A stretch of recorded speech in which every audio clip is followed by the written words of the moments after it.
मुल्की सियासत जो है वो नई करवट ले रही है, नई सफ़बंदियाँ हो रही हैं। यूँ लगता है कि पसपर्दा मखसूस कुव्वतें जो हैं वो भी मूवमेंट हो रही है। बाज़ लोग तो इसे मरकज़ में किसी बड़ी तब्दीली के साथ जोड़ रहे हैं। बिलावल भुट्टो को मुतहर्रिक किया गया है। गुज़िश्ता रोज़ उन्होंने मौलाना फजलुर रहमान के दर दौलत पर हाज़िरी दी है। इस मुलाकात के बाद पीपल्स पार्टी के ज़राए का ये कहना है कि मुलाकात सिर्फ खैर सगाली के लिए थी। खैर सगाली की मुलाकात नाज़रीन कौन सी होती है? इतनी दूर से उठ के मौलाना फजलुर रहमान के पास जाना चेमानीदार है, क्या मतलब? ज़ाहिर है कि इसके पीछे मकासद है। मौलाना ने भी इस मुलाकात के हवाले से कुछ ज़्यादा नहीं कहा। अलबत्ता शहर इक़्तिदार में इस मुलाकात के हवाले से बहुत ज़्यादा चेमगोइयाँ हो रही हैं। बुनियादी तौर पर इस मुलाकात में जो अमूर ज़ेर बहस आए होंगे वो ये हो सकते हैं।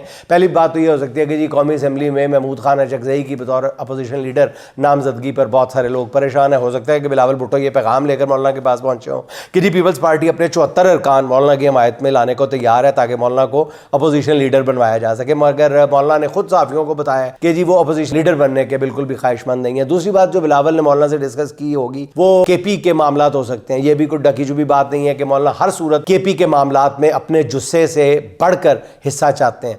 और वज़ीर आला की तब्दीली के दौरान मौलाना की इस ख्वाहिश ने उन्हें काफ़ी रुस्वा भी करवाया। ज़राए के मुताबिक इस मौके पर पीपल्स पार्टी के जरिए मौलाना को यह पैगाम पहुँचाया गया था कि वो आगे लगें तो उनके लिए पीटीआई के 20 अरकान का बंदोबस्त किया जा सकता है। ये तो फिर बाद में पता चला कि 20 क्या एक रुकन को तोड़ना भी नामुमकिन साबित हो चुका था। अच्छा, मौलाना को पहाड़ पर चढ़ाया गया और नीचे से फिर सीढ़ी खींच ली गई। हो सकता है बिलावल इस मामले में अपनी पोजीशन क्लियर करने गए हों। यह भी हो सकता है कि केपी में गवर्नर राज लगाने का फैसला कर लिया गया और बिलावल ने मौलाना से अपने गवर्नर के लिए सियासी हमायत की दरख्वास्त की हो, जिस पर मौलाना ने फिलहाल कोई जवाब ना दिया हो। बिलावल और मौलाना की मुलाकात का एक और अहम मौजू मरकज़ में मुतवक्को तब्दीलियाँ भी हो सकती हैं। कहा जा रहा है कि जी एक्सटेंशन का मामला भी अभी तक फंसा हुआ है। अगर ये मामला हल ना हुआ तो मरकज़ में तब्दीली नागुज़ीर हो जाएगी।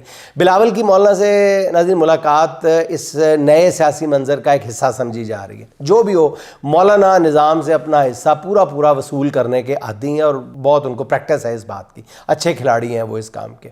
इस बार भी अपने 1.5 पाव गोश्त के लिए मौलाना को अगर पूरा ऊँट भी ज़िबा करना पड़ा तो वो रत्ती बराबर भी दरेग नहीं करेंगे।